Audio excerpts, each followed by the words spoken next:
Yeah, yeah, right? Yeah, okay. There's going to be a timer in the seat. Okay. Huh? Okay. Sounds good. It's okay. Is everything okay? Yes. Okay. All right, we're ready. As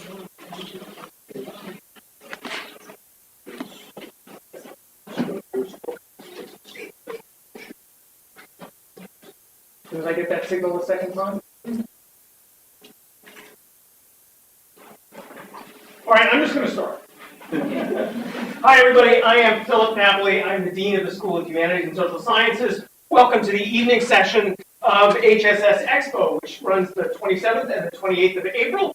And then we are having events the remainder of the week in what we're calling Expo Week, a series of events dedicated to showing off to the world the quality of the intellectual work that you guys do all semester long. I'm delighted to be here. I'm glad you're with us. This is very often our favorite session because it takes in a range of disciplines and presenters. I'm really glad and excited to be here with you. I just want to tell our presenters, everybody's got about 6 minutes. There's a timer that will go off. We're going to run the session this way because we have a lot of students with work to present to us. We're going to have the students present. We'll have time for one question immediately following the presentation. And then at the end of the session, there should be time for additional questions to anyone in the panel that you wish to address your question to. So the first presenter is Jahia Aline. If you will come on up, please. All right. And I'm going to ask you to hit the start. Okay, is this the microphone? That is the microphone. You use this microphone, if I understand. This microphone. And hello, everybody. Bear with me as I get this on the screen. Is this coming on? And I press. Actually, don't know. It's the presentation tab. Where exactly is that? Right there. Presentation mode. Okay. Oh, there we go. And okay. Pardon me. Start. Okay. Hello. So I did my project on fantasy of exemption and tragedy with Shakespeare's play Richard II. And so one of the angles I took with my research was not only asked what happens, but what kind of world does Richard inhabit? So if you don't know, not familiar with the tragedy of Richard II, it's this tragedy of this king who is obviously delusional, and he gets deposed by this cousin who, and he kind of deserves it, by his cousin Henry Bolingbroke, who becomes Henry IV, and it starts with, it's the, sort of the, I believe it's the first historical tragedy in Shakespeare's Henriade. So it tracks the historical development of the War of the Roses. Obviously it's dramatized, so not everything is historically accurate, but who cares? It's fiction. And so to read off of this is so taking a phenomenological approach to Shakespeare's political tragedy of Richard II, investigating the structure of Richard's fantasy exemption from relational being and how it lays the foundation of his tragedy. And so what do I mean by that? So the fact that what I mean by is that by fantasy of exemption from relational being is that Richard throughout the play has this rhetorical posture, and what he does with this rhetorical posture, he emphasizes his divinity and the notion that he is a divinely ordained king, outside of consequence, need, dependence, anything that's really kind of binding for a human being. So those sorts of things, and it's not necessarily that he acts in a way that's distorted, it is that he perceives in a way that's distorted, and that leaves this kind of, and it leaves, what is it? It's a distortion of perception prior to action is the best formulation I can give to you. And is this kind of, and the prior structure to that is that he has this kind of fantasies. So that's kind of the angle. And so so this is the question, how do our fantasies structure our way of seeing and therefore our way of inhabiting reality? And we have Simone Weil, who's delightful. She's like this mystic and philosopher. Highly recommend. Obviously, I'm biased, but we have to cure our attentions by faults. No, we have to cure our faults by attention and not by will. And then here we have one of the glimpses of rhetorical postures. I couldn't include everything. It's a 5-minute presentation. Sorry. So I'll just kind of read over this text over here. More great impartial are our eyes and ears, were he my brother name, my kingdom's heir, as he but my father's brother's son. Now by my scepter's all I make a vow.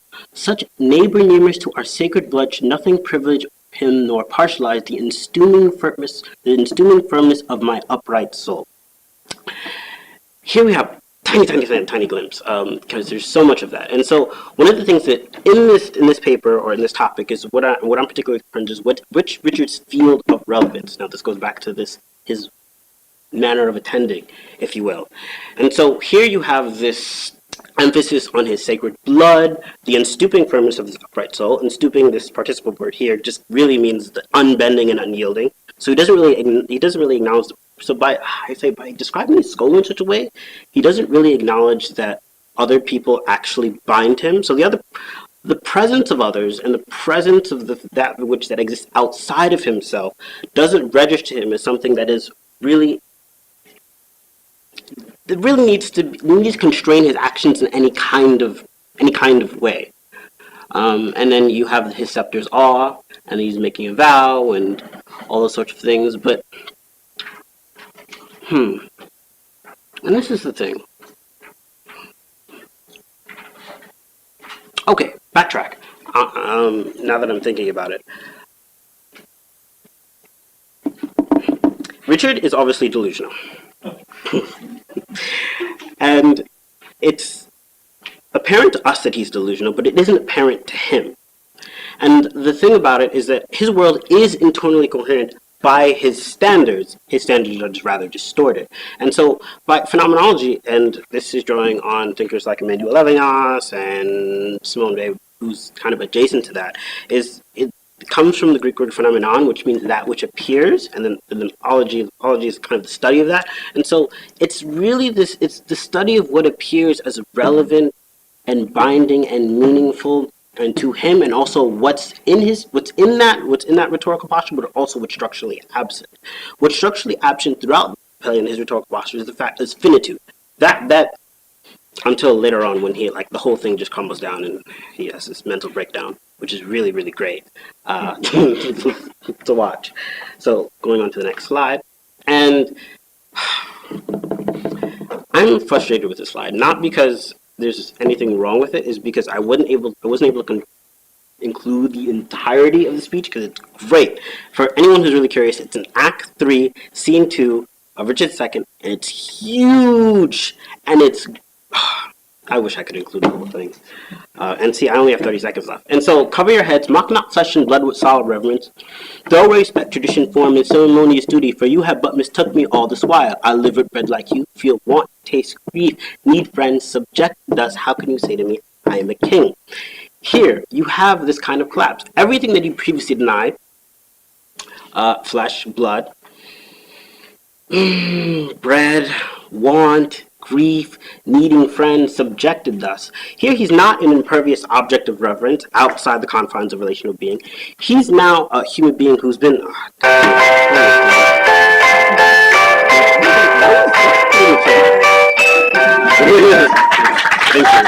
Thank you.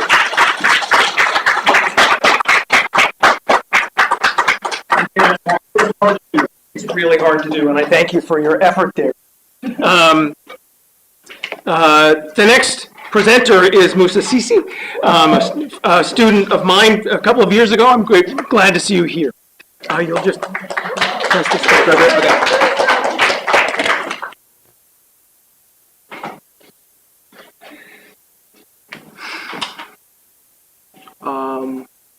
Wait, do you know how to make this? I think you got it right, I think. Let's drag it a little bit so you can get the presenter view onto the screen. There's my man. Bingo. Where's the presenter? Right up here? No, below. Oh. That one. That one. All right. Cool. So my name is Musa Tony Cisse. I'm going to talk about a project that I did under Professor Arlig, and I titled it "Asking the Right Question in the Right Context: Why Abelard is a Nothing Grower." I get excited. So, all right. Hopefully my grade doesn't take a hit, but thank you to Dr. Arlig for mentoring this project. Only he understands the joke. That's when everybody did not laugh. But by the end, everybody will hopefully understand. I need to start. All right. So Peter Abelard. So I did my research on Peter Abelard, who was a medieval philosopher active during the 12th century. particularly his Dialectica. Within the Dialectica, he's known for a bunch. Very famous guy. And I did specific work on on his espousal and defense of the nothing grows thesis, which posits that a thing is incapable of surviving change. Okay, and this is known as mereological constancy. And an example is if I were to come and pull out Jehiah's nail from your chair, Abelard, who's like, let's say he's sitting there in the corner, he'll look at you and he'll say, strictly speaking, you're not sitting in the exact same chair. It's a totally different chair. And so there's a problem because recently, and this is a secondary account, Dr. Peter King, who's an atomist, or who commits Abelard to an atomist position, I think kind of not misrepresents, but he translates and provides an interpretation that I think that kind of shows that Abelard is denouncing the very thesis we attribute to him. And so my thesis is simple. Do not use this particular section that Dr. King has, translated and interpreted.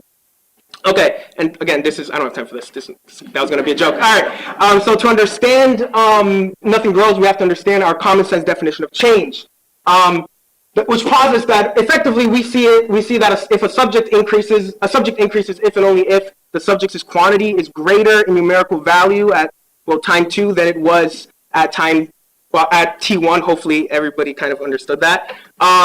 And Abelard says, okay, cool, and the same things for the opposite. And Abelard says, okay, cool. Then you have to admit that nothing grows. For x at t plus 1 post-change is contingent on x at t pre-change. And since x at t does not exist at t plus 1, then it's impossible to claim that x changed by t plus 1. And the radical claim is that the moment a change is introduced to x as a whole, x ceases to be, like as a whole. And thus x post-change is generated from scratch. And it's an absurd view, but I argue, note here that Abelard ponders over a theory of change, because he then flips and he starts talking about a theory of parts, whether parts are what makes a part primary or secondary.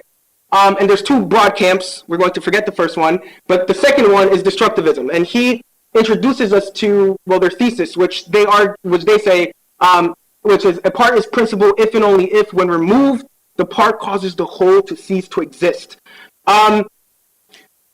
Now, reading the recent translation from Dr. King and his interpretation, it seems like Abelard takes this a step further in Dialectica, and he forces it to the logical end, meaning all parts are principal. And he's like, destructivists have to admit that. But does this not also mirror the nothing grows thesis? Now, the issue is that you can read Abelard as pointing to an absurdity, that this is absurd. And this is where the argument happens. And this is, so premise 1, if nothing grows entails all parts are principal, and destructivism entails all parts are principal, they're entailing the same thing, so they're equivalent.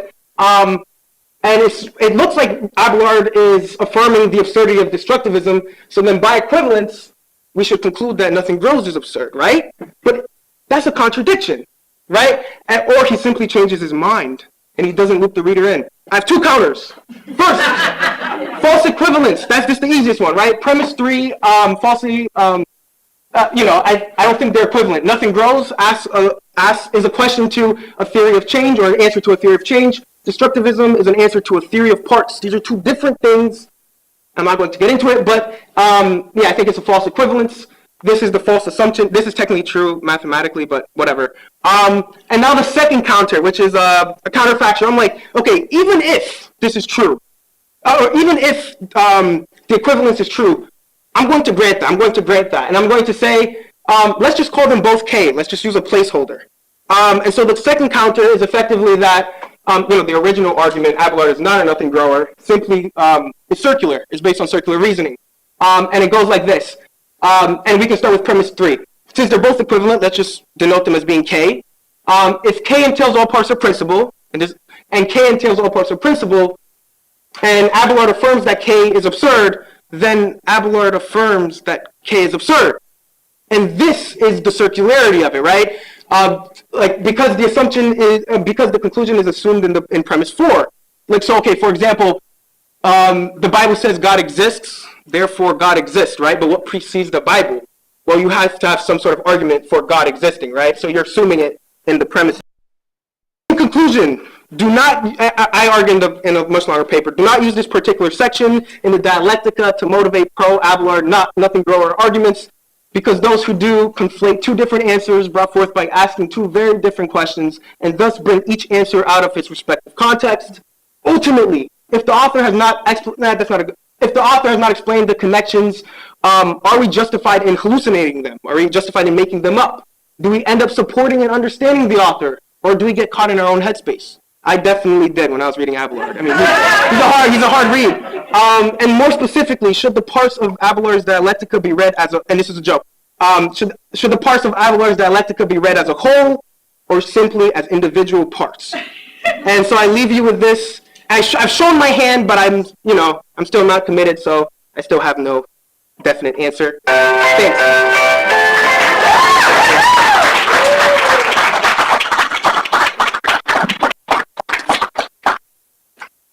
Amazing. Thank you, Musa, very, very much. Abelard. And he agreed with me. Excellent. The next presenter is, I'm going to mess it up. You just did so good. It's Ifuma, everybody. Hello, how are we? He just did so good in these few 10 minutes. Abelard! How do I?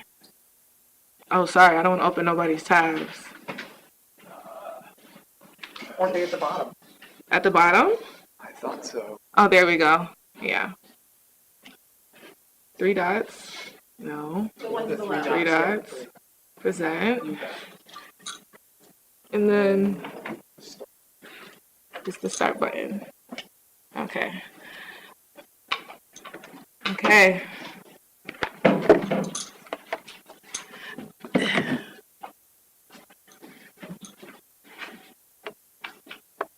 Hi everybody, my name is Ifumi Ezeki. Today I will be presenting Florence Flo Kennedy, and I'm using her life to show you guys just how we rethink about leadership and how it actually looks. Because when we think about leaders, we usually picture someone polished, calm, and acceptable, but Flo Kennedy challenges that completely.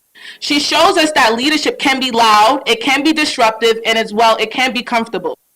So who she was. Florence Flo Kennedy was a lawyer, she was an activist, and she also challenged racism, sexism, and power. She worked across the civil rights movements like Black Power, feminist movements, without limiting herself. She refused to separate race and gender, and she was known for being bold, direct, and unapologetic.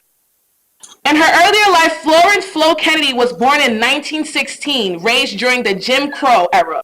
Her father, Willie Kennedy, actively resisted white supremacy, including confronting the Ku Klux Klan. He defended his family and the community rather than submitting to racial intimidation.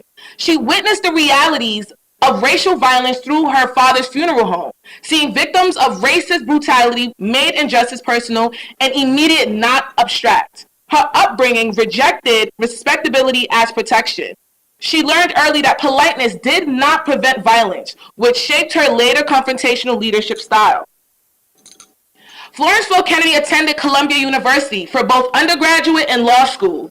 She entered the space where Black women were rarely present and often not welcomed.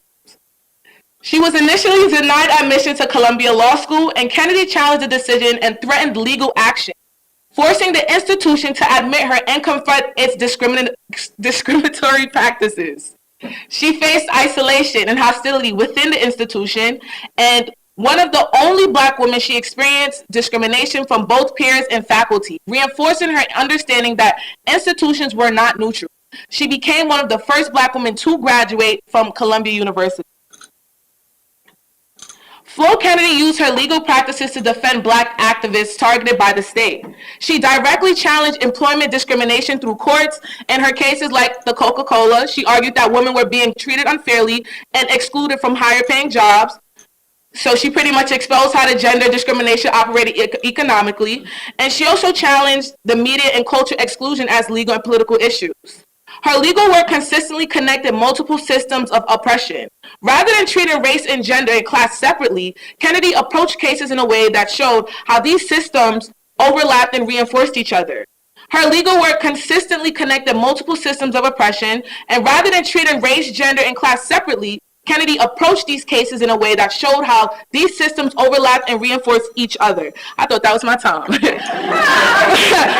Kennedy was known for her bold and unconventional appearance. She often wore cowboy hats, sunglasses, and statement outfits that made her stand out immediately. Her style was intentional, not just personal. She used her appearance to challenge expectations of how Black women and leaders were supposed to look. She understood that visibility is power, and her look made people pay attention, and once they paid attention, she used it to push her political ideas.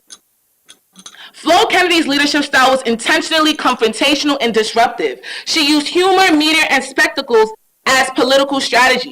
She challenged respectably politics as a form of control, and Kennedy showed that expectations of being calm and acceptable were used to silence women, especially Black women. She openly used her anger as a political tool. Kennedy challenged that idea that women needed to remain calm and to be taken seriously. She intentionally broke expectations of how leaders should look and act, and her fashion, language, and presence disrupted traditional images of authority. She understood that discomfort reveals power, and the negative reactions to her style showed how society polices women who refuses to stay silent. Flo Kennedy worked with Black power feminist movements, for example, the Black Power movement. She focused on racial justice, but many were male dominated, and it limited women's leadership. And when the organization limited that women's leadership, she made sure she made that organization very uncomfortable, and she let them know that when women lead, we lead, and we need to be seen and we need to be heard. Flo Kennedy practiced leadership through direct support and community building. She mentored younger activists, pushing them to speak boldly and challenge authority without fear. She used and shared all of her resources, and her home was a public hub to the community. She prioritized collective progress over personal recognition, and her focus was on strengthening communities and not just building individual fame. This cost her a lot. She prioritized her political work over profit, which left her without consistent income or institutional support. So when we think about Flo Kennedy, I don't think about her, about what she did. I think about what it cost her to do it. She chose to speak when it could have been easier to stay quiet. She chose to challenge these systems even when it pushed her out. She made people uncomfortable. She disrupted spaces, and she refused to shrink herself. She didn't wait to be accepted. She forced systems to confront themselves. She made people uncomfortable, and she refused to shrink herself and fit into spaces that never were built for her. And that changes how we understand leadership, because leadership is not always polished or easy to accept. Sometimes it is disruptive, sometimes it is loud, and sometimes it stands alone. Flo simply refused to just go with the flow. And in the wise words of Miss Kennedy, freedom is not something that anybody can give you. Freedom is something people take, and people are as free as they want to be. Thank you.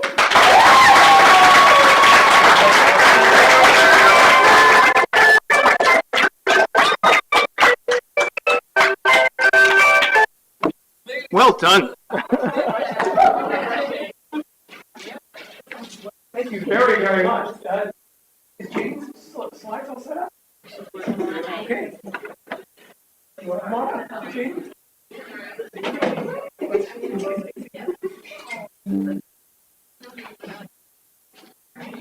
Can you introduce yourself and your project? Yes.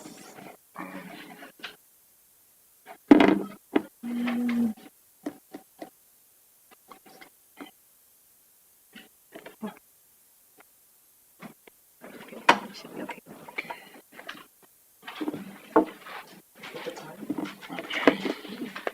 Are you ready?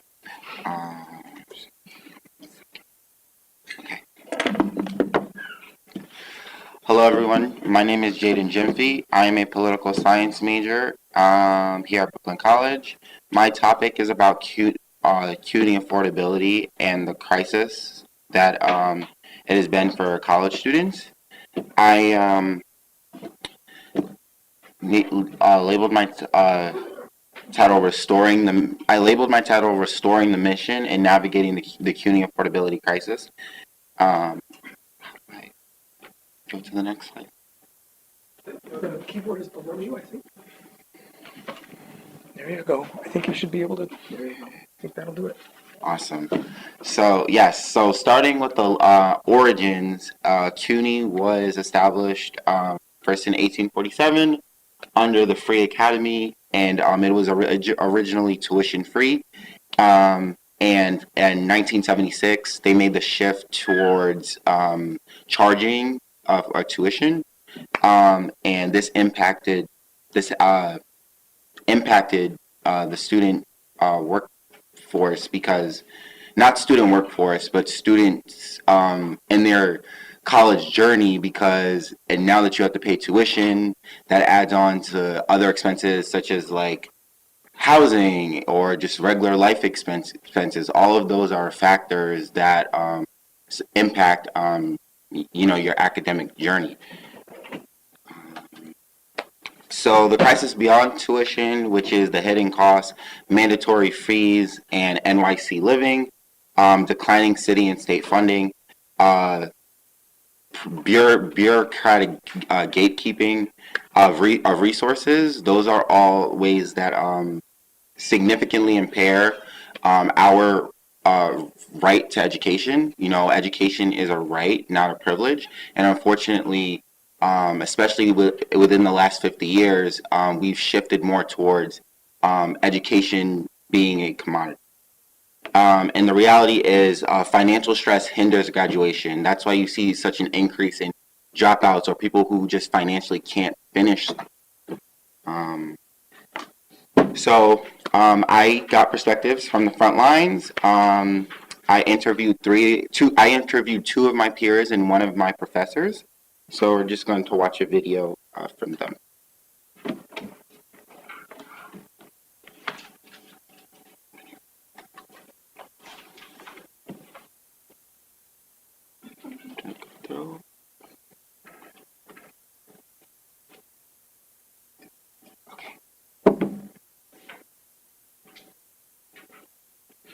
It's education.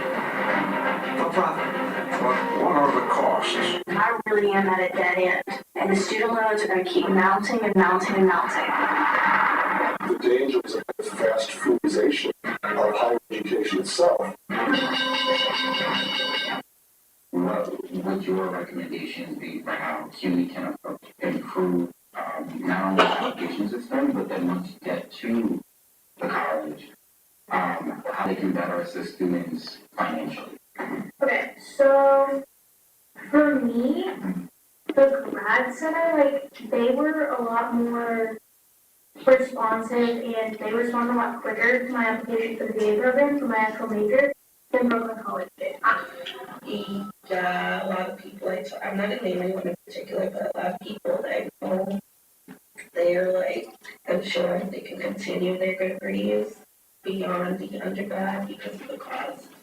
And also for more to SUNY, for whatever reason, gets the short shrift. The SUNY schools get a lot more funding from the state, so it's a little bit of an upstate, downstate power relations thing. And then Thank you.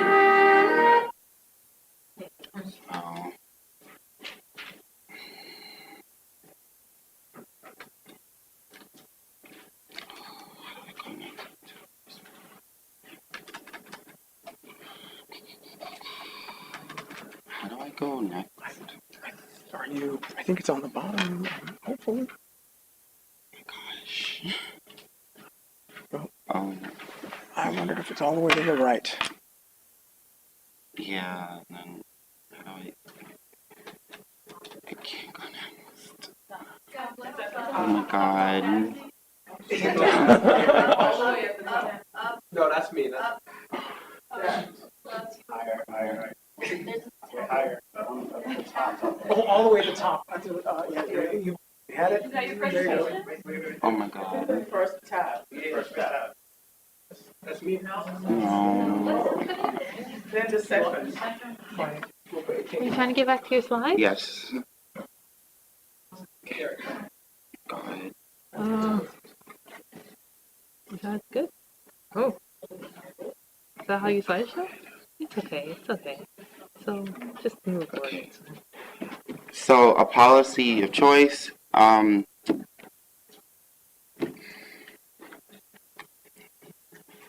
New Mexico versus New York, I took a comparative, speaking of how another state does their funding situation, and how we can apply it to New York. So New York works on the last dollar. Aid only covers remaining tuition. New Mexico operates on first dollar, and aid covers tuition first. The result, students use Pell Grants for food and housing, and the goal is to model CUNY after first dollar success.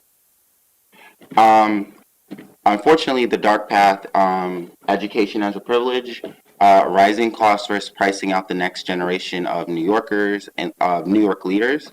Without reform, upward mobility becomes a luxury for the few. And we cannot allow higher education to become a barrier instead of a bridge. The bright side, reclaiming the public good. So the best way, because we can be aware of a problem, but the best way to move forward is by implementing positive systems in its place. And I believe that the CUNY Rising Alliance is a great way to combat the affordability crisis that we have for college students. And higher education must remain a public good for all New Yorkers. Thank you, everyone.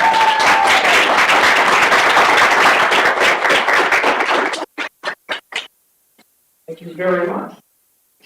The next speaker in the list is Angelina. So come on up, please, Angelina.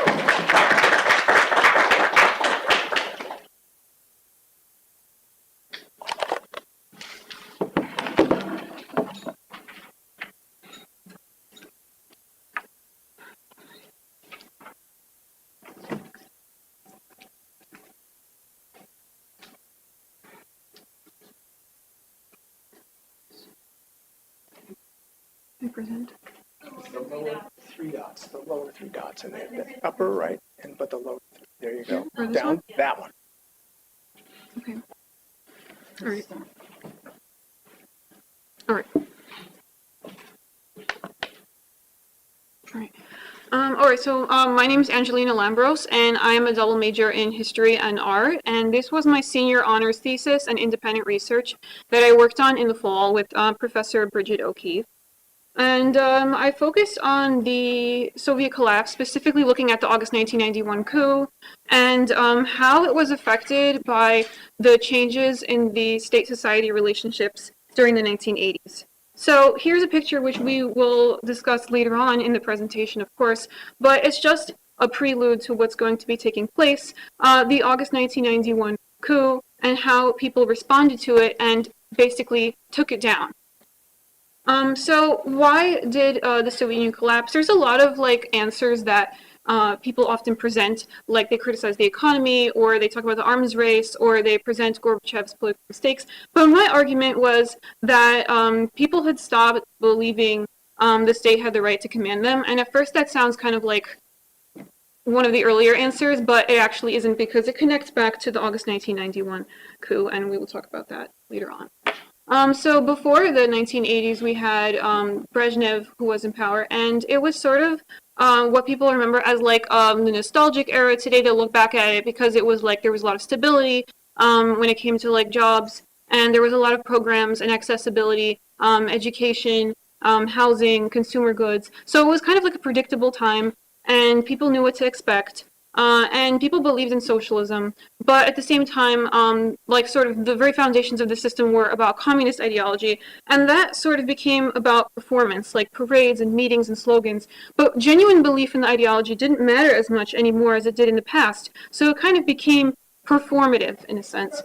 And people couldn't really discuss, they didn't really have a means, like public forums like we might have today, to discuss problems such as economic issues that were happening even then, and dysfunctions or statistical manipulations, or the fact that military spending was high, or productivity lagging behind. So they weren't really having opportunities to discuss these matters. But in 1985, when Gorbachev came to power, he had the idea to revitalize socialism because he believed that the economy was stagnant. So the growth was stable, but it was not really increasing as much anymore. And he wanted growth to be more rapid. And he also believed that openness would improve society. And so one of his policies was known as glasnost. And so it means openness, and essentially encouraged economic transparency. So there was one magazine, for example, that encouraged people to submit letters so that they could discuss various issues, including economic issues, national identity issues, and material failures. And the turning point takes place during Chernobyl nuclear disaster, because even though we think of it as a time where there was a good, efficient response from ordinary people and from the government handling it well, there was a degree to which, in the very beginning, there was a level of silence from the government, or minimization and delayed evacuation. And people started to think, well, the system of not being transparent with people or being secretive about manners is not only unfair, it's also dangerous. And so at that point, before 1985, people just complied. Essentially, they believed in just complying with what's going on and performing ideology. But after that, they believed that they had the right to question authority. So the political culture changed. And this is a Western cartoon that's kind of exaggerating this whole thing, but it's kind of showing how the authority shifted. And the reforms created unintentional change. Essentially, when Gorbachev was trying to make the society more open and to revitalize socialism and improve the economy, it ended up actually not restructuring the economy, because decentralizing the economy being planned, legalizing the cooperatives, creating a cooperative movement, limiting private enterprise so that there was room for businesses and private banking and private businesses, all of that kind of led to profiteering and disrupted supply chains. And so there was shortages, inflation, frustration, and oil price declines, and minimization of tax revenue, and military spending was still high. So now people had openness, and they had a way to discuss these new problems that his reforms actually created. And people often think about how there was economic problems before that, like whatever was going on. But we often understand that lines, or like lines waiting on queues, was actually a much bigger issue in the 1980s during his reforms than it was before. And so a lot of officials are kind of fed up with this, and they stage a coup, and they put Gorbachev, under house arrest, and they send tanks into Moscow, and they say, okay, there's going to be emergency rule, because they want to take Gorbachev out of power, and they want people to comply with this directive. But the people don't comply with it. So that, the journalists, citizens, they strike and they protest, and the coup collapses in 3 days. And so what it shows is that even though he was unpopular, and many people did not like the president, they still believed that what these new officials were doing was unconstitutional, and that they had no right to just forcibly take it down.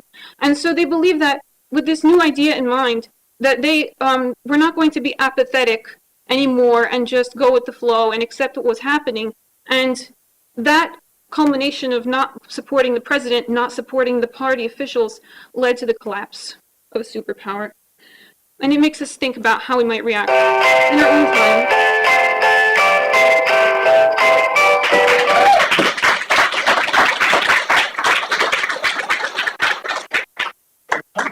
Well done again. Thank you very much. I know I promised time to ask questions, and I failed.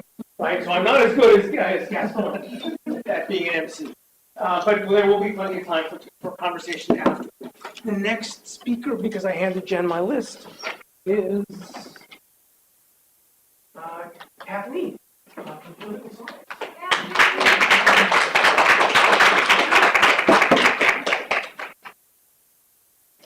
Hi, everybody. Okay, where am I? Is it? Okay, start. All right, guys, so my presentation will be on the South Sudanese Civil War from 2013 to 2020, and I intend to answer one question. Was there a pragmatic and strategic explanation for the war? To answer it, I analyzed the conflict through two international relations theories, structural violence, which is harm built into social systems, and, well, social, economic, and political systems, all systems, and the security dilemma, where actions taken by one group to ensure their security threatens another group, causing them to increase their defenses, making the war more likely. My thesis is that while the President Salva Kiir and his opposition, Vice President Riek Machar, claimed serious security dilemmas as the catalyst for the war, their actions were counterproductive to those claims, proving that the war had no pragmatic basis and that it was actually a political rivalry that transformed into an international crisis, resulting in gross human rights violations and insisting in the continuation of the cycle of instability in South Sudan. I wish I could talk about that really bad. Post-independence, South Sudan implemented an ethnically unified government while keeping the old Khartoum governmental structure. Few changes were made. Most notably, President Salva Kiir appointed 96 additional representatives who were mostly from his tribe, the Dinka tribe, and gave high-ranking military positions to rebel commanders to buy peace and retain their forces as a part of the new state military. Because of this, the number of members of Kiir's rebel force, the Sudanese People's Liberation Army, or SPLA, grew from 40,000 to 240,000. In 2013, Kiir fired all of Vice President Riek Machar's allies in January, and by July removed him as vice president. On December 15, 2013, Niue soldiers were targeted by Kiir's Dinka forces. The army fell apart, and Machar, who was not at the meeting, was run out of Juba, the capital of South Sudan. Due to this, his rebel opposition force, the Sudanese People's Liberation Movement in Opposition, or the SPLM-IO, was born. Kiir's forces specifically targeted Niue men, and the fighting would spread across the country, 3 cities falling to opposition forces. Over 20,000 people were killed in the span of 4 days. 4 months later, the SPLM-IO would attack the city of Bentiu, killing Dinka civilians and destroying critical infrastructure like hospitals and schools in retaliation. SPLA forces would use the chaos to attack civilians also. Over 400 people were killed in the span of 2 days. Machar denied ordering the massacre, claiming that the rebels acted alone. The president made no comment. Immediately after the Juba Nur massacre, the security dilemmas claimed were as follows. Kiir claimed that the conflict was a coup attempt orchestrated by Machar. Machar claimed that the army had no longer supported Kiir and that the coup accusation was a lie used to consolidate power. The security dilemmas would increase once they were actively engaged in war. Kiir struggled to maintain control of his forces, which was crucial, especially while he sought legitimacy through the United Nations. Also, Kiir still wanted to do as he pleased, which was often against human rights regulations. Furthermore, South Sudan was insolvent. Machar also struggled to control his forces and uphold his image from claims that he was a terrorist, which was crucial in avoiding conflict with UN forces. He was not very successful. Both sides used structural violence against civilians during the massacres, such as using government records to target people along ethnic lines and military weaponry against them.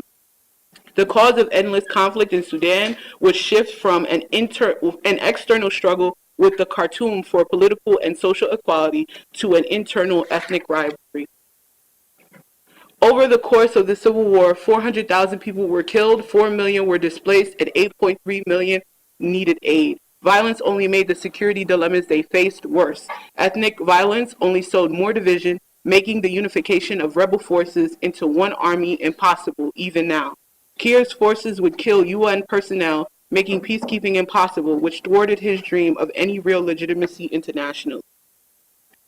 The Civil War ended on February 20th, 2020, after the signing of the peace agreement in 2018. It resulted in an ethnically unified government, which was expanded to include 218 new roles, a majority of which benefited Kiir. 4 additional vice presidents were introduced, and Kiir gave high-ranking military positions to rebel commanders to buy peace and retain their forces as part of the state military. So, was there a pragmatic and strategic explanation for the South Sudanese Civil War? I guess you guys know what I'm going to say. No. The peace deal essentially was a continuation of the same instability that caused the war in 2013. Furthermore, I'd argue that the war was because of a private conflict between Kiir and Machar made public through the use of national resources, resulting in one of the worst humanitarian crises in modern history. This is best expressed by a man who was critically injured after the Juba Nue massacre. When we are fighting the government of Sudan, there is a reason. But this fighting now, there is no reason. For those who are losing now, I wonder what they are going to tell us. Thanks.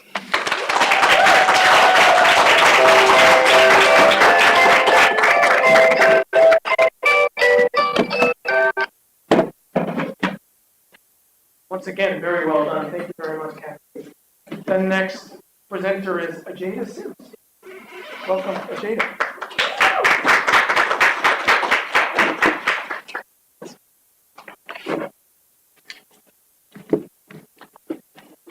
Can you find your slides?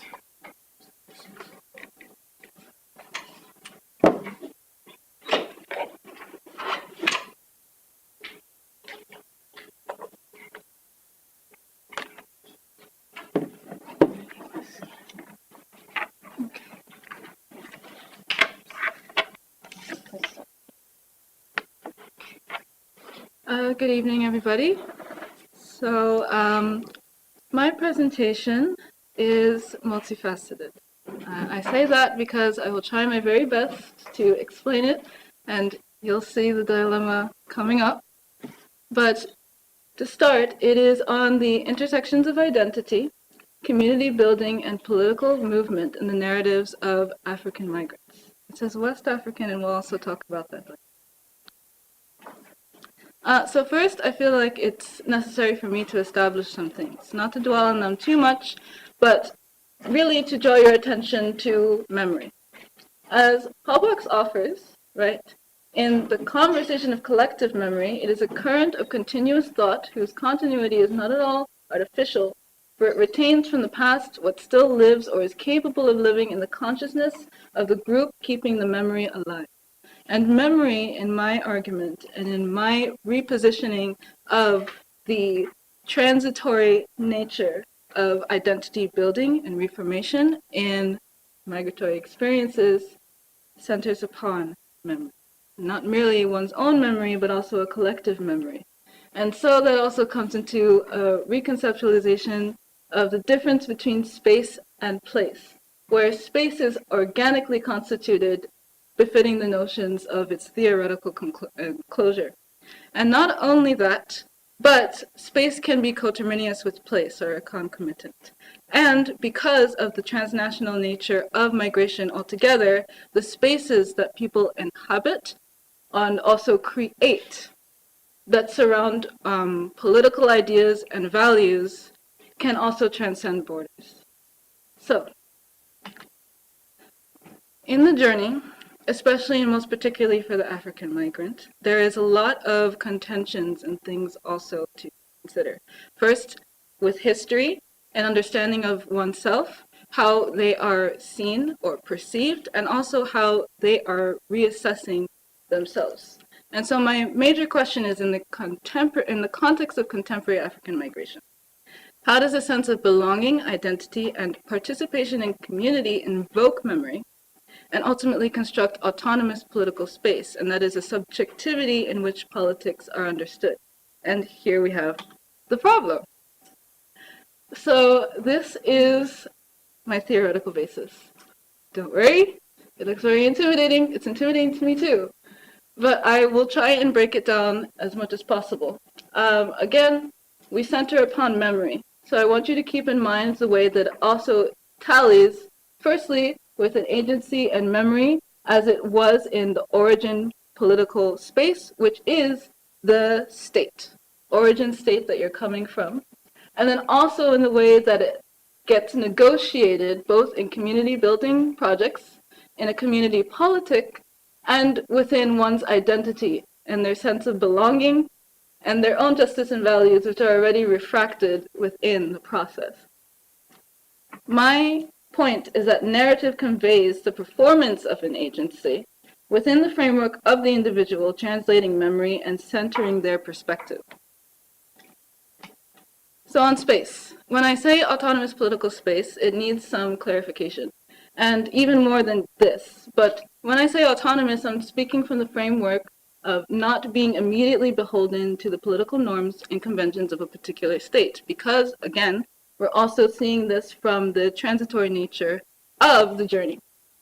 So when we see space and place, it's worth noting that space can be constructed and idealized both in a location, whether that be the destination, whether that be in some imagination of a transnational linkage, and also within a place. So space and place, they can coexist. So problematizing the westward journey, first we have identity, transformation, and performance. So viewership, performativity, and sensibilities all shape belonging and the way that people communicate in a space, and also negotiate politics, right? And especially for the African migrant, there is so much more to consider and multi-layered: grief, loss, and a disproportionate reconceptualization of opportunity as it lends to the West. So in the nature of the politic, it's worth considering where it was state-led and sanctioned, and then how the individual reshapes it and how the community also shapes it. So community building projects and a personal and collective perspective all have their bases in memory and experience, which is how negotiating through language, ideals, time, and place, they become a collective project, and again can transcend borders. And there's a dichotomy of viewership in that too. Memory is communion and communal. There's expectations, aspirations, language, where language is also the way that you are seeing and being seen. And so a group identity, my fundamental point is that if space is socially based, constituted by individuals, and as a manifestation of personal and communal memories, space is constituted, characterized by community mutuality and values, sense of justice and ideals. It has the capacity to connect. And so finally, I want you to consider the migratory journey as an art. Not merely from the space that we see it as an aesthetic, but also as a performance of agency and something in which we get to share in and is a conversation. As Miki Bell has said in her concept of aesthetics, as a consequence, the question of documentary is no longer that of truth versus falsehood, spontaneity versus reenactment, reality versus fiction, nor that of categories of subject matter. The question of documentary resides in the performance of the relationship between the maker and subjects. And so it is both a created and a creative thing. Let us honor it in the way that it is and in the multiple ways it is negotiated. Thank you.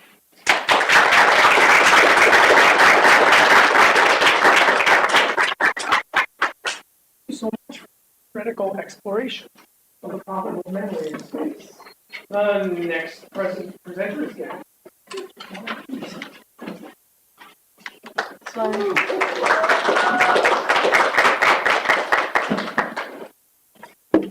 Thank you.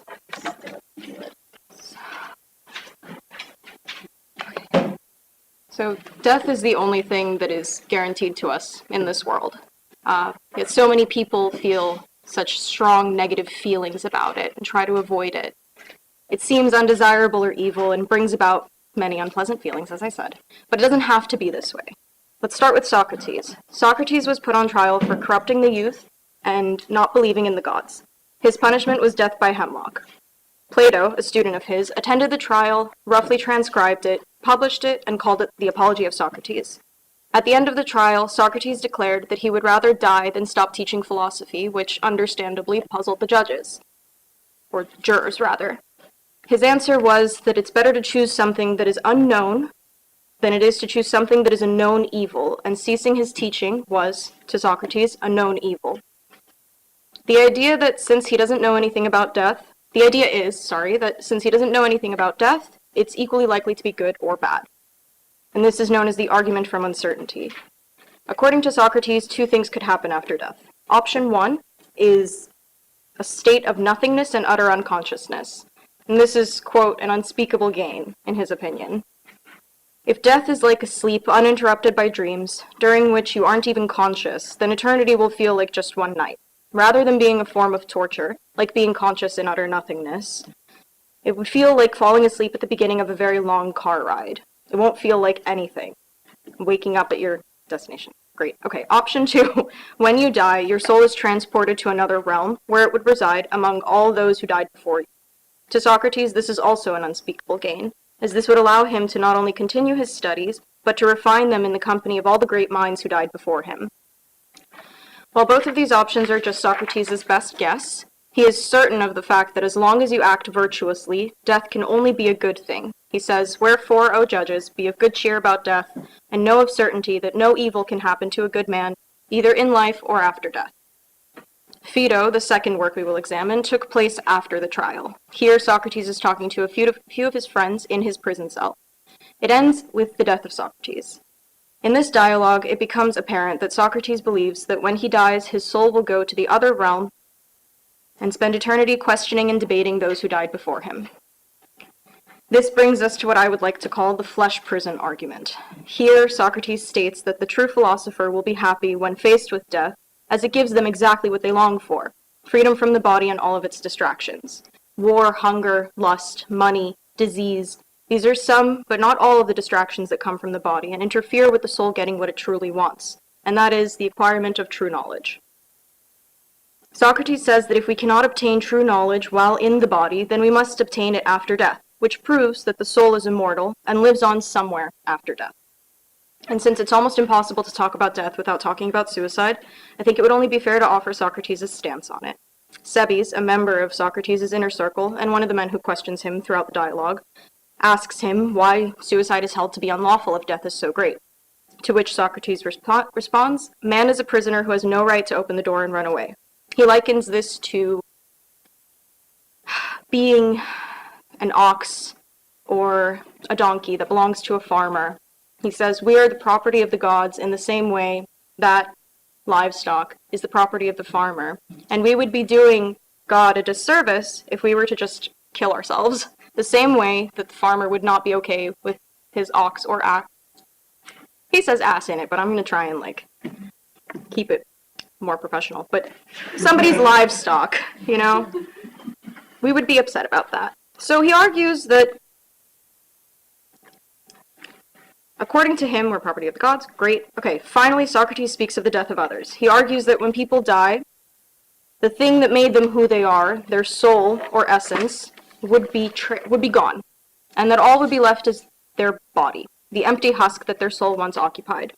Not only will their soul be gone, but they will be in a better place, and since the body is now empty, it's just matter, not the person. Epicurus' letter to Menocius is an overview of his ethical system, and in this, he gives a neutral take on death. I think this quote offers a pretty good glance into his stance. He says, "So death, the most terrifying of ills, is nothing to us, since so long as we exist, death is not with us. But when death comes, then we do not exist. It doesn't concern either the living or the dead, since the former it is not, and the latter are no more." Here he essentially says that we never exist at the same time as death, so we can't possibly be negatively impacted by it, or impacted by it at all. In Book 3 of Lucretius's On the Nature of Things, he expands upon the Epicurean view of death. To the Epicureans, each body is born with a soul, and the body and soul, or mind in this context, are in a symbiotic relationship. Neither can survive or function independently of the other.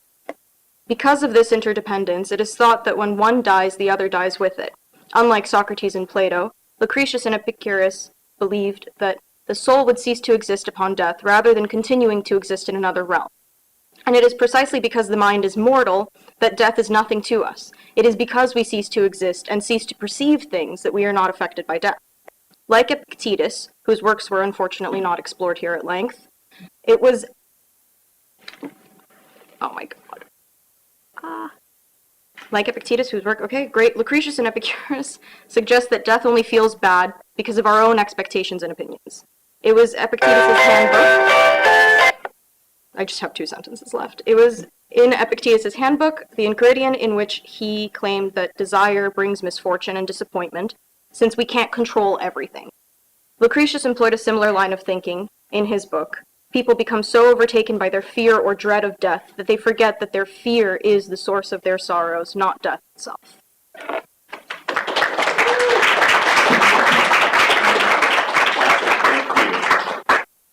Thank you so much. We are waiting for a couple of other presenters. Are there any other presenters in the room?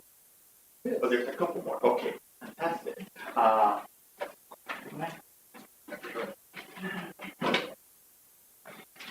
And your name? Carmack, you are the next one. Yeah, fantastic. I'm so glad you're here. Yeah.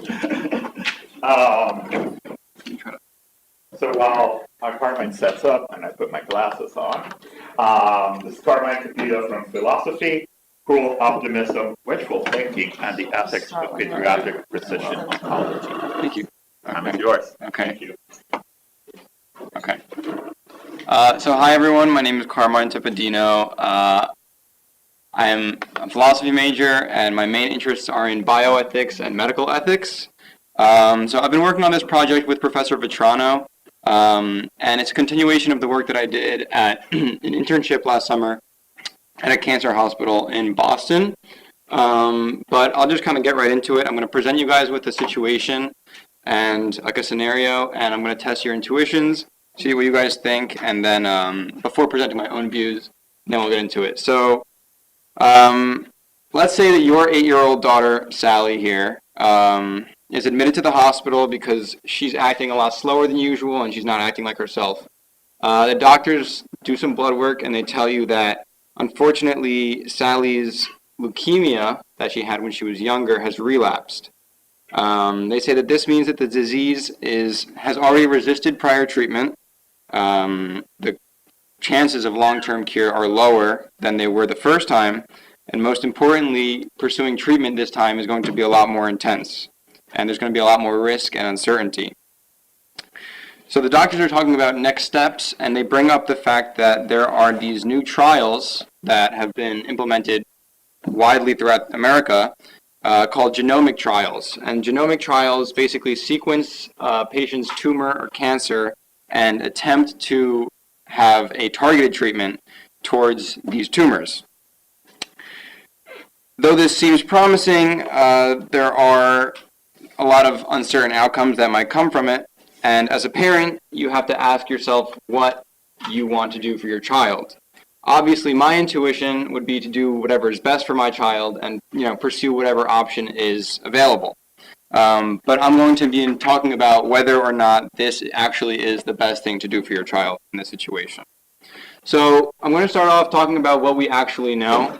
From the research that I've done in papers that have been published so far, we know that 60% of patients actually have a targetable mutation in their tumor, which I'll be talking about what that actually means.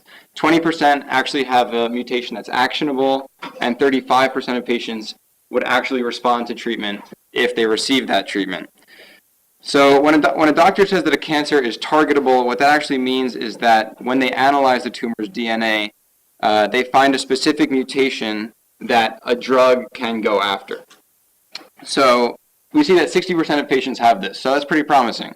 More than half of patients have a potential lead.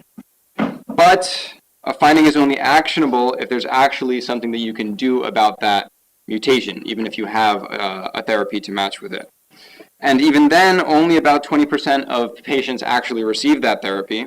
And finally, roughly 35% would actually show a positive response to this treatment. So we have a situation where saying yes feels like the right thing to do, but when we look at the reality of the situation, it's much more complicated than we actually thought. So I included a matrix analogy because my last presentation also had a matrix reference, so I figured it would be a continuity thing. But basically, we're deciding between facing the facts and holding on to the hope that we have for our child, our collective child. So on the surface, enrolling in one of these trials fits that perfectly. It's in the best interest of the child. You're doing everything you can, you're not giving up, and you're holding on to hope. But what's driving that decision, ultimately, is a certain kind of optimism. You're being optimistic about the situation. Optimism is usually a good thing, It motivates treatment, and it usually sustains families, especially in these difficult situations. But there's a difference between hope that's grounded in reality and hope that persists despite the reality that's in front of us. And that's the tension that we're sitting in. So quickly, I'll just go over the differences between the two main kinds of optimism at play here. We have stoic optimism that's grounded in reality, tied to evidence. It looks at what the actual possibilities are, and it takes into account the limits and uncertainties that we know. On the other hand, wishful thinking is basically the opposite of this. It's not grounded in reality. It ignores the evidence that we have, and it basically prioritizes your own comfort over truth. Oh, sorry, wrong one. Okay. So when we look at the costs of this wishful thinking, and in this scenario specifically, we see that it actually might end up giving the patient and the child, in this sense, a lot more discomfort, more time in the hospital, less time with family. And the main point that I want to drive home is that it opens up the possibility for disappointment, and the risk of false hope in this situation is something that shouldn't be ignored, because the uncertainty and the endless hospital treatments are something that are very detrimental to a child in this situation. So when we go back to the room, the same child, same doctor, same cancer, and when the doctor offers that trial, we have to ask ourselves, is saying yes still clearly in the child's best interest? And after taking into account all the risks and benefits that I've presented so far, this is what I think personally, that enrolling in genomic trials late in a child's cancer treatment is not always the best way to go. Now, I'm not trying to be a pessimist and say that, we have to look like Charlie Brown on the right side, but if you ever watched The Great Pumpkin, I'm just saying don't be Linus sitting in the pumpkin patch, waiting there, and then you don't get to go trick-or-treating with your friends. So, yeah, that's it. Thank you. Cool.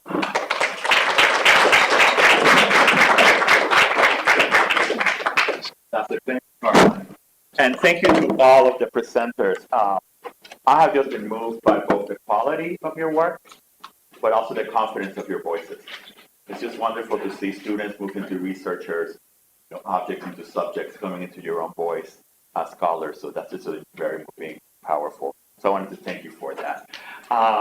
We're waiting on 2 more presenters, but in the meantime, come on up.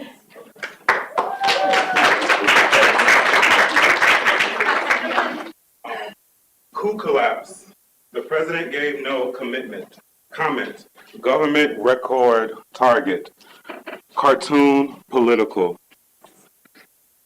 So division.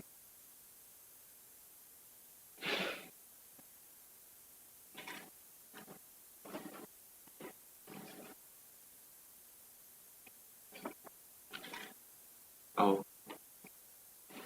It's that little signature up there with the pause.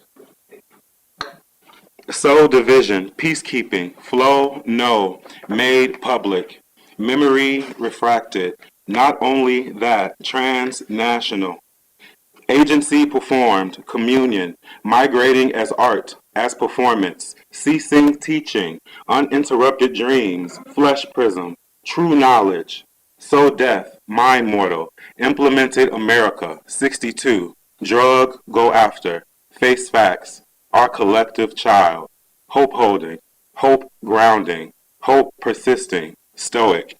My name is Brent Thomas Whiteside. I'm going to hold this mic because I want to hear myself vibrate. I am an English major. I've been studying performance under the leadership of Professor King.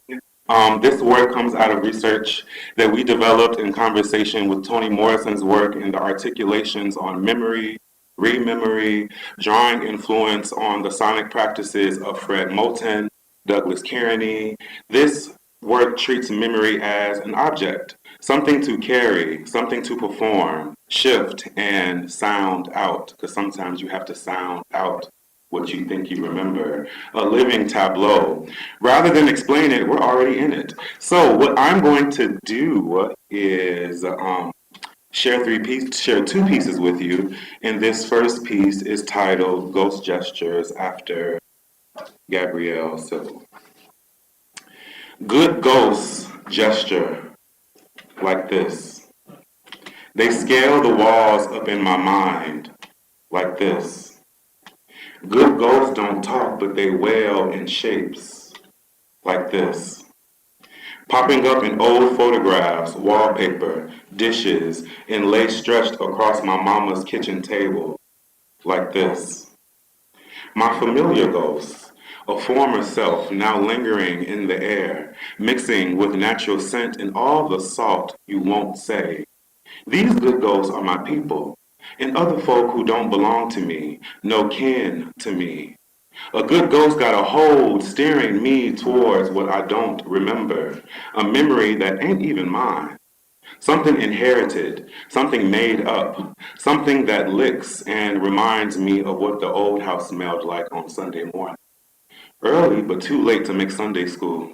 My mama would be happy if we crossed the vestibule at top of devotion. Ghost tying my tie 'cause I'm a good boy.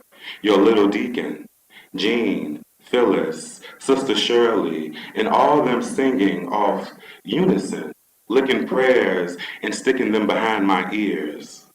I no longer hear the bone throat cantations, but the ghosts still linger, and when they do, they look like this.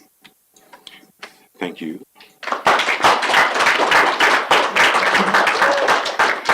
This next piece is a personal inventory. This is personal inventory 001. 1. All through high school, I recited the morning announcements. At the top of the day, I had 3 minutes to dispense a single hello, a slew of updates, and then sign off.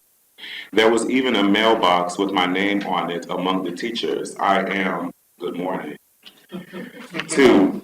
Growing up, we had 2 houses. We had the old house and the new house. At the old house, I shared a room with my 3 sisters. At the new house, we all had our own bedrooms, though for the first year, I'd fall asleep alone, but wake up next to my sister. I am a safe place. I am a shared bed. 3. My family owns a church on the south side of Chicago. Gresham, 3 generations of pastors, my mother, her father, and his father. Mount Zion. What's the matter, Mount Zion? A vision, a dream, a haunt my granddaddy used to illustrate. 3 agitators seated in the first pew. 3 unmarked faces seated in the first pew. The church set ablaze by a match ignited in the first pew. I am a reserved seat. 4. In my mother's collection of baby photos is a set of me against a white backdrop. You were a Sears baby, she said. My first gig, modeling Pampers for a Sears catalog. The pictures never made it to magazine. The editors thought I looked too big to be a 1-year-old. I am large. 5. Madonna kneeling over a puddle, watching a reflection of herself drown. 6. I grew up with a house phone. I grew up telling other people's business on the house phone. I grew up checking the other line before telling other people's business on the house phone. I am the click over. 7.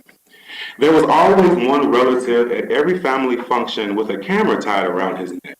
It never failed. Every event, he was there forcing you to take a picture, and you would smile. I didn't understand what he was doing then, but now I get it. I am George.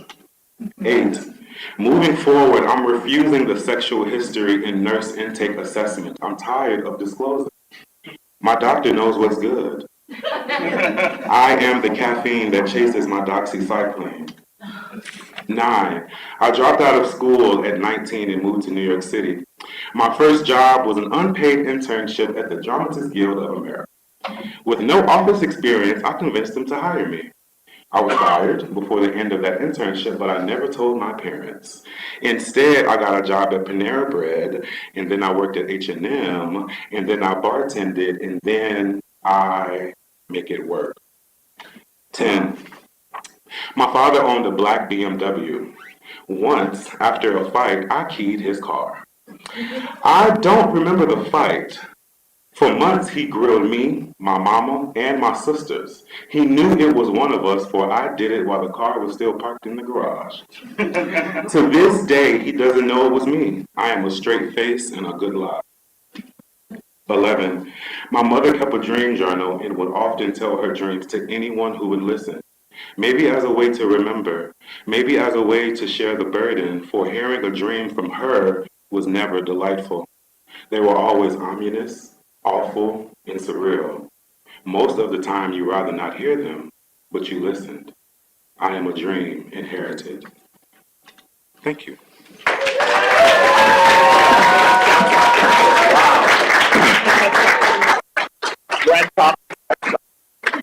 We were talking about voice. Wow, thank you for that. We have time for comments and questions, but before that, if I can just ask you all to give a long, loving applause to all of our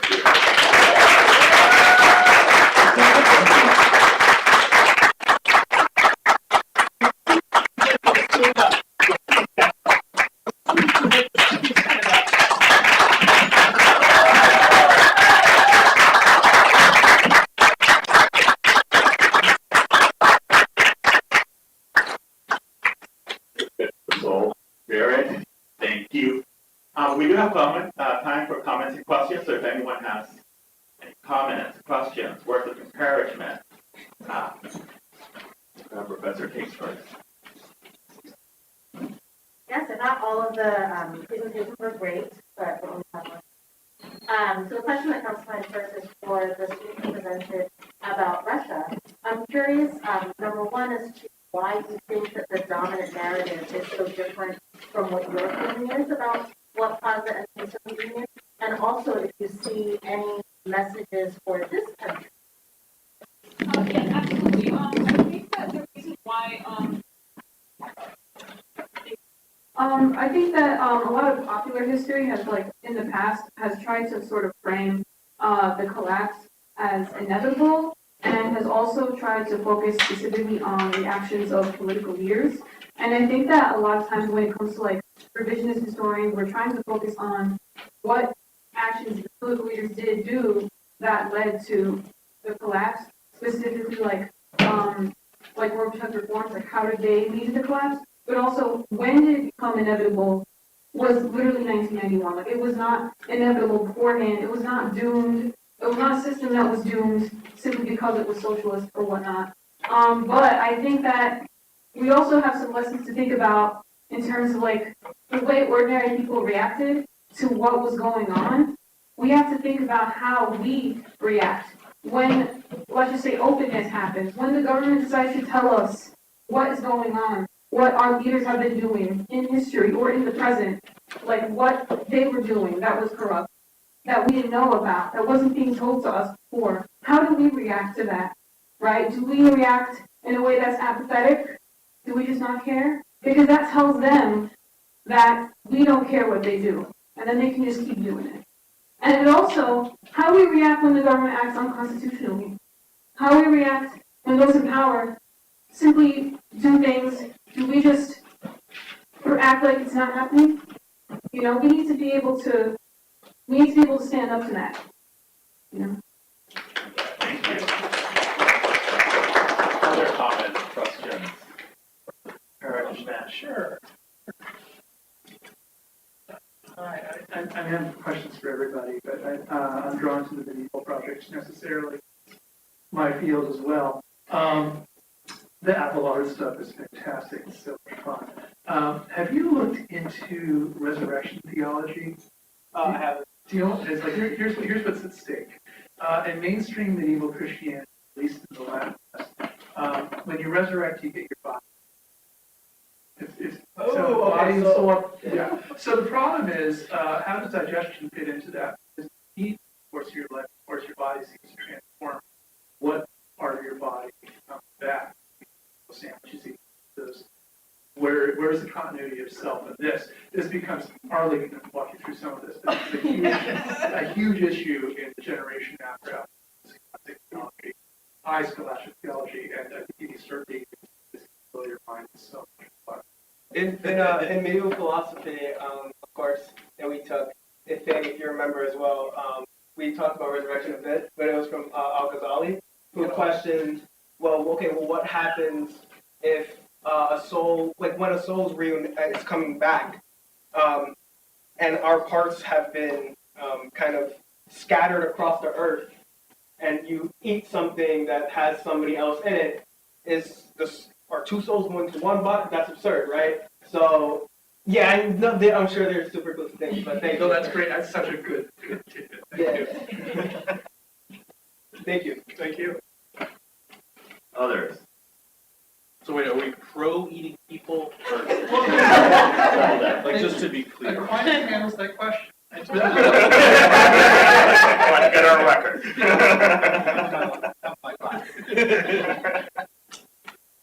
I want to congratulate the speaker who introduced us to flow Kennedy. I am so impressed.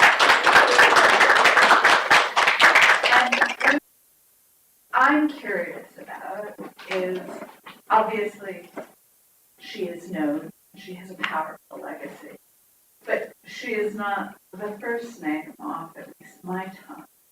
Why do you feel like we need a reintroduction to her? And who do you see as her natural heirs to that tradition? Okay. In my opinion, I don't like this. In my opinion, I feel as I'm already loud. But a lot of these movements, I feel like women in general in these movements, specifically during the civil rights movement, women weren't really highlighted. It was always the men. It was always Martin Luther King. It was always Malcolm X. It was always the Black Panther Party. But a lot of people don't know that women were always the ones either behind the scenes giving them the plan or what they should do, or this is what's happening. They was the ones organizing. They was the ones building those connections. They was the hub of these movements. Let's say Malcolm X, he had Yuri Kuchiyama by his side. A lot of people don't know about Yuri Kuchiyama. Let's say even Martin Luther King, Coretta King. You know, all of these women were definitely, you know, putting in the work, and I just feel like it's a stereotypical thing, because when you think about the Black Panther movement, what do we all know about the Black Panther movement? That they're men. You know, that they're depicted in the news. It's men, pros, guns, but 75% of the Black Panther Party were women. But we don't know that because this is what is shown in the media. This is the image that is pushed. What was your last question? My last question is, who do you see as her heirs to her tradition? Who should we be looking to right now? I think you guys should be looking at me.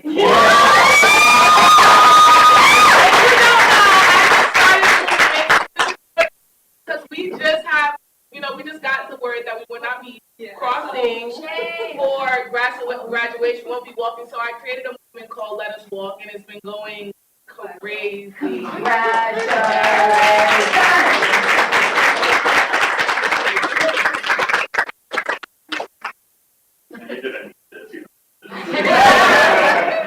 Even for the recording. Other comments, questions? Let me go up here and I'll come back. Thank you. Wonderful presentations, everyone. So I wish I could ask many questions of many people, but Jehaya, first for you.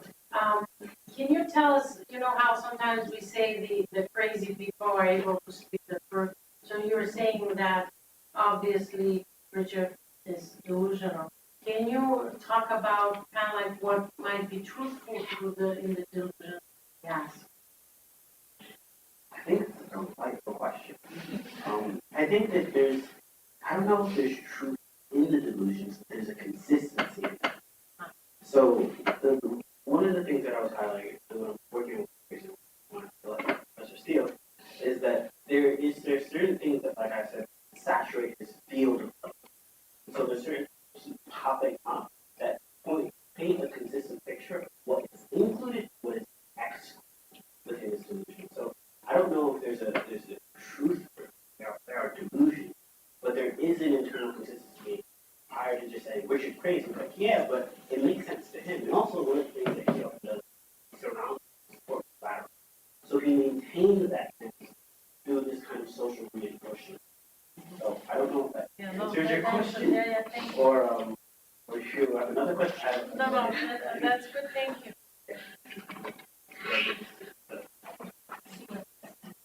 I love how Rachel used the word delightful, because this has been delightful. I think that is a good word.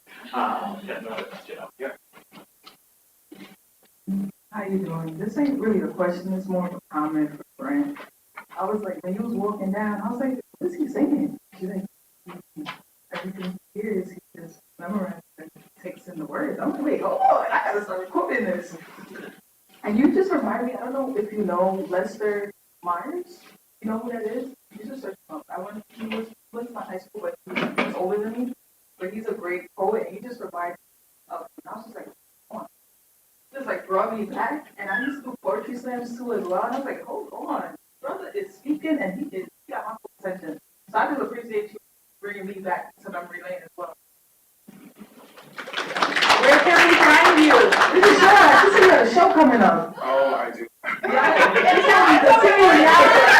She told me. I need to know. Where's the show? It's June 20th and 21st at the Tank. Yeah, June. You can find me on social media at OHHBRENT, Obrent. I'm really bad at note taking, and a little bit of my practice kind of sort of just like formed around like just like accessibility and convenience for me. So a lot of times in class, I will like just jot words down as like a reminder of like stuff I like, or just like even kind of remind me around like what to remember. And another thing that I've been thinking about is like how sometimes words and memories can be a map. And so even with me jotting down words today, it kind of then acts as like a map to where we were today, what we talked about today. And so, so like that mapping and memory affirms me because I think as Sister Washan, I believe it was someone in the front, they were talking about with memory refracted, it is communal and it's something that's shared. And so even with me diving into very specific and niche things,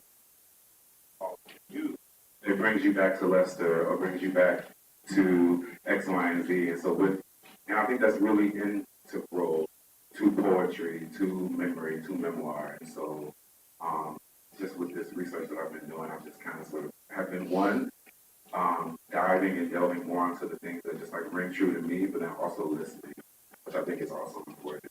Like, it was beautiful. Yeah.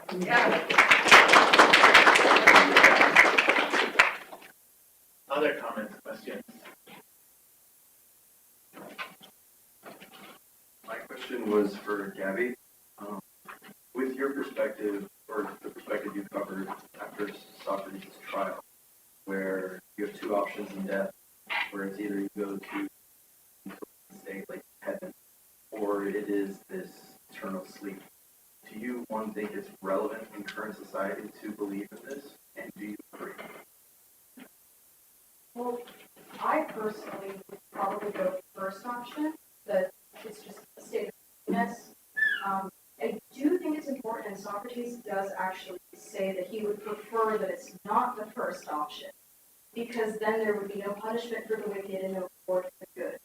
I think in this current day and age, with everything that's going on politically, it's not necessarily that response or reaction to wickedness is, or rather punishment is not a necessary response to wickedness, in my opinion. But I do think that it needs to be acknowledged in some capacity.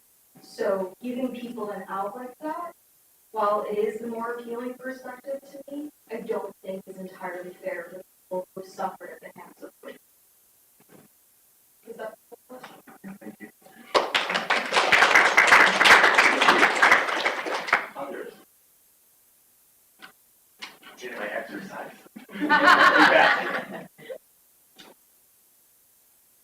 Comments, but we got two. Fantastic.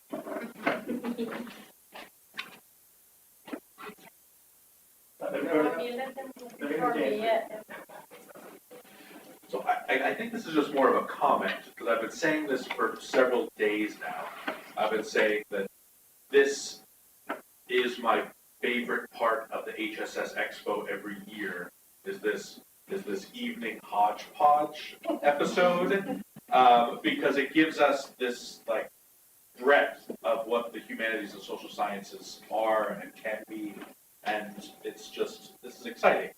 And this is, I feel like I'm sounding a bit like Gaston all of a sudden.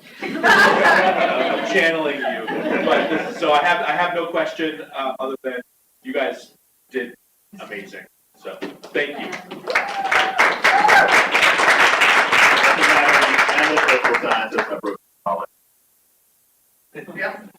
We're in good hands with our students. Thank you. I have a question from Carmine. How does the element of urgency maybe play into follow-up? Is it a factor at all? Yeah, that's a good question. So, big part of the work that I'm doing that I didn't include in this presentation has a lot to do with palliative care. So, a lot of people associate palliative care with the end of someone's life, but what palliation actually is just comfort. So, now, I think a disclaimer I didn't have time to include is that I'm not a doctor, I'm not a parent, I'm not a child with cancer, so, you know, obviously take what I say with a grain of salt.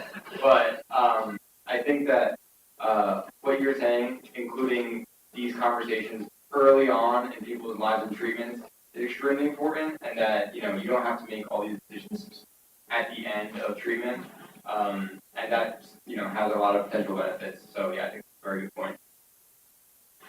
Since I have the mic, can I ask Yeah. from of you? I also wanted to ask about the West African migrants.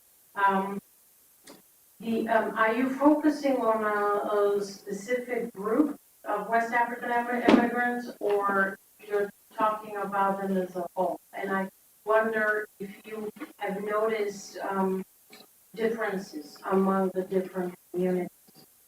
I can sit here for 10 minutes. Feel free to get up. There you go. Hello? Hello, Peter. I should also preface by saying that mostly instead of focusing on the West African migrants, and then I circled back to African immigration altogether. And that's because I wanted to start with a very broadband exploration of building. But in my hope and ambitions, I'm looking to centralize West African, so particularly, for one thing, West African migrants, most likely Ghanaian immigrants, and towards the West, particularly towards the United States, particularly centrally in New York City. Yes. And so, as of course, particular to leadership, involvement, and it would inform borough by borough also whoever to. So as it narrows down here, it will focus on group and section, but right now it's also more general so that I can explore, and to your point, the several different the nature of transnational initiatives also changes based off of research, which have so many different as well, including but not limited to one person's level of education that might represent some sort of opportunity or sense of opportunity, and then even other external factors and pressures, whether it be climate-related or politically motivated.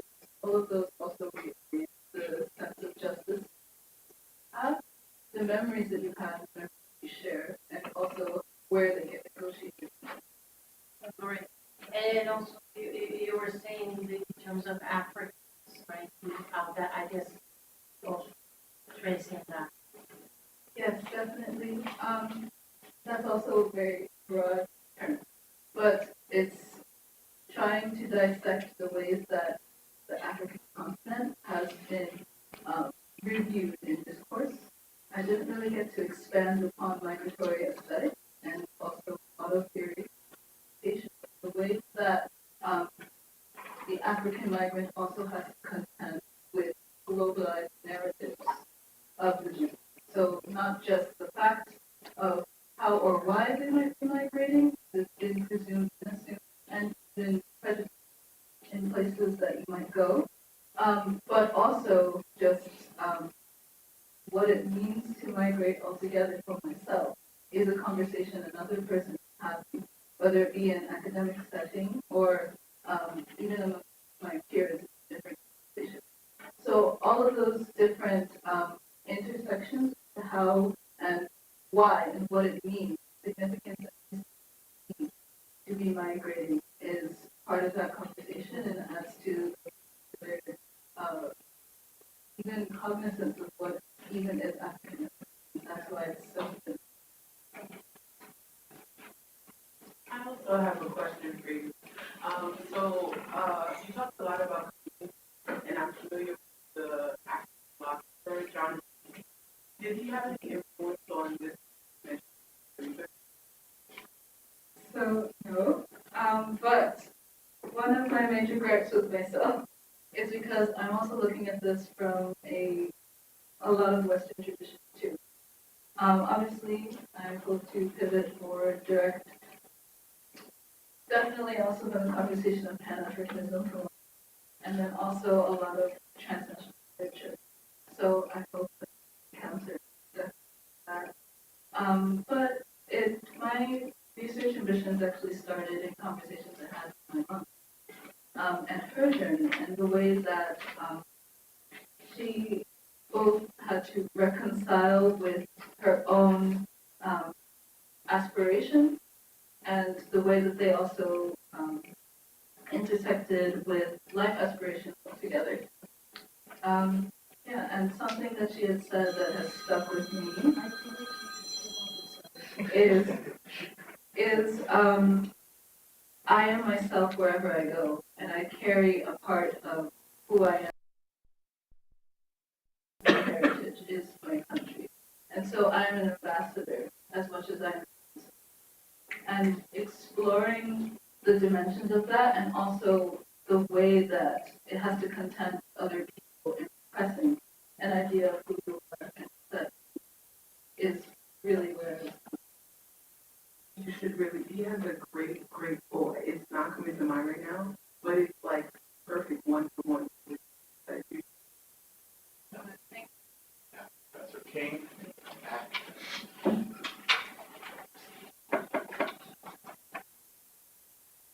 I had a question about the presentation on the Sudan. I thought it was actually very well done, and so I don't have kind of a specific question about what you presented, but you had so many slides that you skipped over. I want you to tell us one thing that you didn't get to say earlier.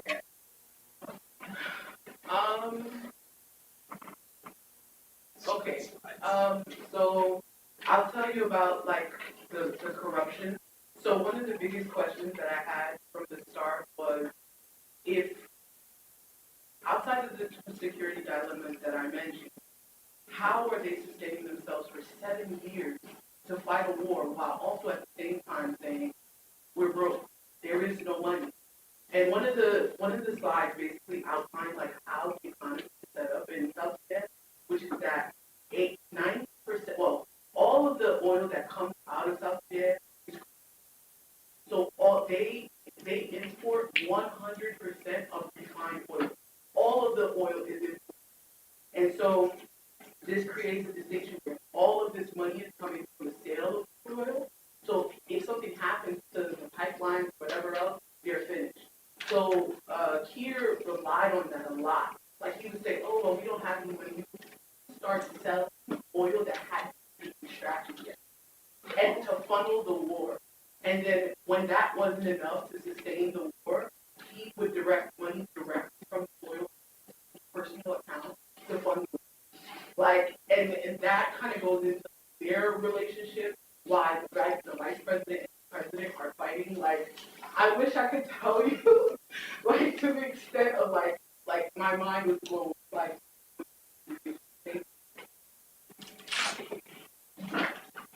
Give you one quick question, and then we have our last presenter has just arrived. So, I'm to you for the last presenter. For tackling for South Sudan again. It's funny because I just learned a lot because my friend is like from South Sudan and his family has because of it being so corrupted. I wanted to know why. Did you say president and vice president? They was fighting. What made so they was fighting based off the economy, and based off they was being knowing that each other was corrupted, or just one of them was corrupted. I love that you actually that was so bad. Yes. So basically, and so prior to independence, they had fought the longest civil war in history, which was 21 years long. It was called the Texas War. I didn't even know that just under 2020. That's insane. Well, but this is the civil war. So this war was timer. So during that war, Peter and Char were both playing rebel. And as they were fighting inside the rebel forces, the Char, vice president, he's not president yet, but he's basically like, look, you guys are talking about a unified government with the Khartoum, the northern government. I don't want that. I want us to secede. This has always been like an issue for them. So fast forward at the start of the Civil War, becomes president, not him. Here becomes president. So there's so many. This is like it could be a paper on its own. This relationship between them, and the fact that because of that issue, because he wanted to see, he was in a coup against the SPLA leader in 83. So now there's this fight between them, but then you got to team up later to be president and vice president, and then fight. And at the end of the Civil War, they're united again. So it's just like crazy. Like, thank you. Thank you so much. And like I said, Matthew has arrived. We got one more presentation. Let's give him our attention. Welcome. There you go. All right. Hello, everybody. Sorry I'm a little late. Just got out of class. I hope everyone was great. Hi, Brent, everybody. I hope everyone was good. Fufu, I know did a presentation. Shout out my Mellon people. So I'm going to be presenting today on some research I did for the Mellon Transfer Student Research Program, another shameless plug. I was working with Professor Banerjee, looking at the relationship between Mohandas Gandhi and something called the Swadeshi movement. The first Swadeshi movement, oftentimes Gandhi's activities on sort of behalf of Indian national independence in the 1920s are casually referred to as the second Swadeshi movement, and I was looking at sort of the connections between his ideological development and this first movement, which took place in Bengal, the northeasternmost state in India, as a response to the British Raj's 1905 partition of the state into East and West. It was part of a sort of divide and conquer strategy that typically tried to pit different religious communities, specifically Hindu and Muslim communities, against each other. The western part of Bengal was majority Hindu, still is, and the eastern part majority Muslim. That's modern day Bangladesh. So these sort of partition lines have echoes right down to the present day, and the mistrust between Hindu and Muslims exists to this day along that border, and has a pretty profound effect on politics there. The Swadeshi movement was a nationalist upswell in response to the partition that really focused on three things: national education, native industry, and boycotts of foreign goods. And the native industry in question was most symbolically associated with textile and cloth manufacture.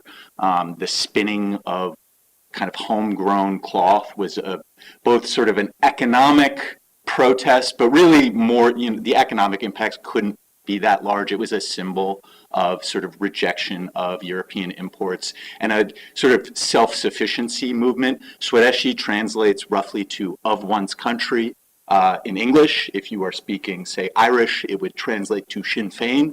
So that's something to think about. The movement, as I said, started in 1905 and had slid into revolutionary violence by 1908 and essentially kind of fell apart under its own weight.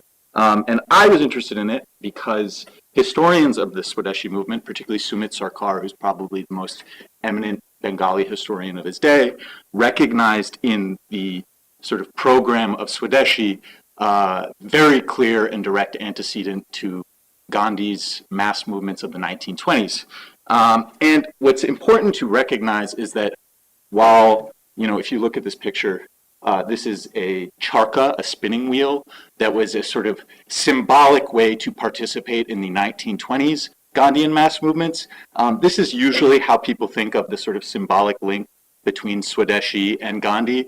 I was more interested in a younger Gandhi, who was sort of contemporaneous with the Swadeshi movement, determining his own politics around 1905. He was not living in India at the time. He did not return to India until 1914, 1915 from South Africa, where he had been working as a lawyer and activist on behalf of Indians living there, also as subjects of the British Crown, similarly discriminated against, honestly probably worse in South Africa in some regards, in terms of having to register, not being allowed to move or live certain places.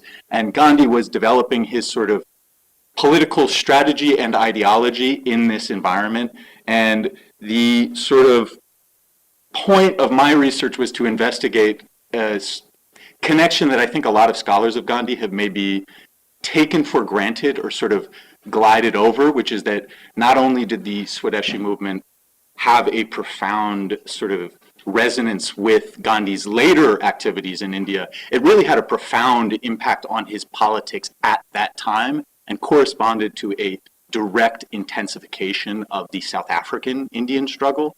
And so you can look at a lot of his writings in Indian Opinion at the time, which this was a periodical that Gandhi published with a few compatriots in South Africa for readers across the British Empire, India, England.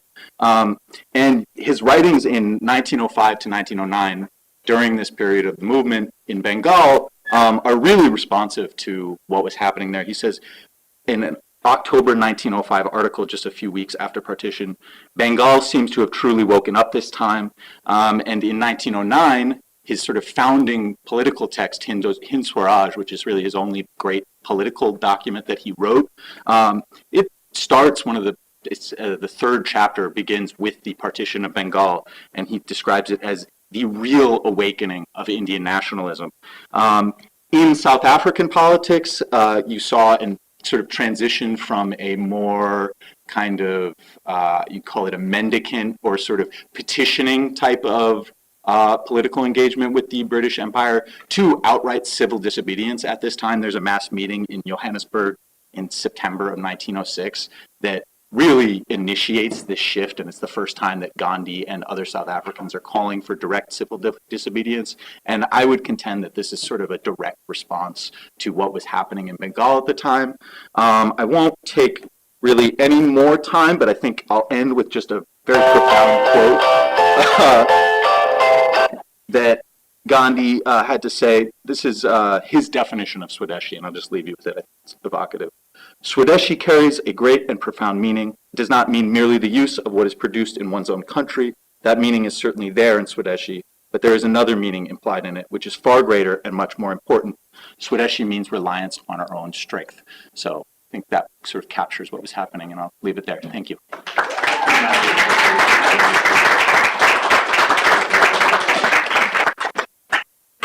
We have questions, Matthew, before we conclude. I know it's getting late. You've been patient. It's been a series of wonderful papers. Matthew, thank you very much. I'm going to read a sentence or two from Professor Banerjee about Matthew's paper. By following this line of argument, well, let me back up a sentence. He picked up a clue from about this line of argument from a veteran senior scholar of Indian history, Sumit Sarkar, who made the statement decades ago that the thesis was never pursued in the existing literature. By following this line of argument, Matthew not only paid a great tribute to a profound scholar, but his scholarship also shows that deep research in the archives offers the possibility of new and original interpretation of the most often studied, written about man in history, done by undergraduates here at I want to say thank you so much. What this evening has demonstrated, this whole day, these 7 days, to me, is that learning happens in groups. We have to be together. We have to listen to one another. We have to give each other the platform We have to be patient with one another. And this is such for me, a moving experience of undergraduate education. I'm deeply gratified and moved by your presence, your willingness to share, by your creativity and your learning. Thank you very much. And I'll see you tomorrow.